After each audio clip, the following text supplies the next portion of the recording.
There are two kinds of games. One is played to win. The other is played to keep playing. One ends when someone declares victory. The other has no end because the purpose isn't to win, but to continue the play. This is the central idea in Finite and Infinite Games by James P. Carse. It's not a book about strategy. It's a philosophy of life, condensed into brief poetic reflections that, once seen, are hard to unsee. A finite game is played for the purpose of winning. An infinite game is played for the purpose of continuing the play. This idea applies to war and peace, work and art, marriage and conversation, education and religion, even identity itself. So what kind of game are you playing? Chapter 1. What is a game? Carse begins with a simple premise. All of life can be seen as a game, any structured interaction with roles, goals, and boundaries. But there are two fundamentally different types. Finite games. Players are known. Rules are fixed. The purpose is to win. Infinite games. Players come and go. Rules can change. The purpose is to continue the play. The key difference is purpose. Finite games are about outcome. Infinite games are about process. And recognizing which one you're in changes everything. Chapter 2. Finite players vs. Infinite players. A finite player wants recognition. They want to be known as the winner. They care about identity, status, scoreboard. An infinite player plays to express freedom, to surprise, to evolve, to create. Finite players play within boundaries. Infinite players play with boundaries.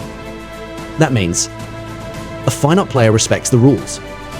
An infinite player may change the rules to keep the game alive. This isn't about one being better. It's about understanding the frame you're operating in. Chapter 3. The problem of seriousness. Finite games require seriousness. You must commit to the goal. You must care about winning. Losing is failure. Infinite games require playfulness. Not in the sense of being unserious, but in being flexible, creative, and open. Carse writes, "The opposite of play is not work. The opposite of play is depression. In infinite play, work can be playful. Effort can be joyful. Mistakes are not defeats, they're moves. When you get too serious, you become stuck in a finite frame." Chapter 4. Titles vs. Identity.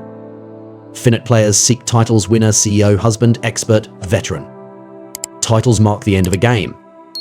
They say, "I've arrived." But infinite players value identity as becoming. They don't say, "I am a writer." They say, "I am writing."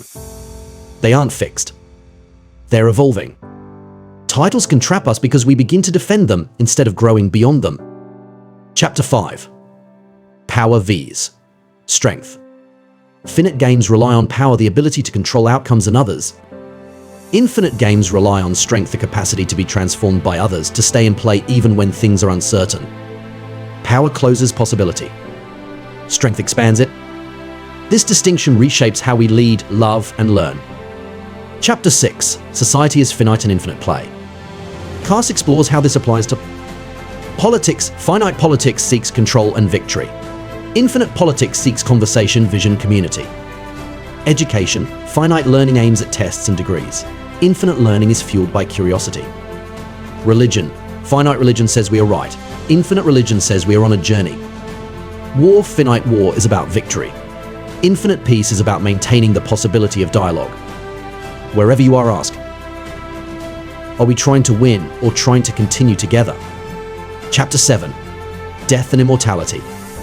Finite players fear death. They want their legacy to prove they mattered. They seek immortality through monuments, records, or achievements. Infinite players accept death as part of the play. They don't fight it with trophies, they honor it by living fully now. They don't seek to leave a mark. They seek to leave something growing. Carse writes, "Because infinite players do not compete for a title, they have nothing to protect and so nothing to kill." Chapter 8. Choosing infinite play. Infinite play is not passive. It takes courage to step out of the finite games, to quit chasing titles, to stop measuring your worth by comparison, to keep playing when others declare the game is over. But that's what makes it transformational. You don't have to stop playing finite games. You just have to remember they're not the only game in town. A finite player says, I must win. An infinite player says, let's keep playing. Your life is a game, but only you can choose what kind. Will you chase success or seek growth? Will you fix your identity or let it evolve? Will you need to be right or be open to being changed? There's nothing wrong with playing to win. But don't forget the bigger game, the one with no scoreboard, no finish line, and infinite depth. If this helped reframe how you see life, subscribe to Real Deep Understanding. Because here, we don't just chase insights. We stay in the play. Like this if it reminded you of a game you need to stop taking so seriously. Comment what's one area of life where you're ready to shift from finite to infinite play. Share this with someone who's stuck in winning when they might want to start living. Remember,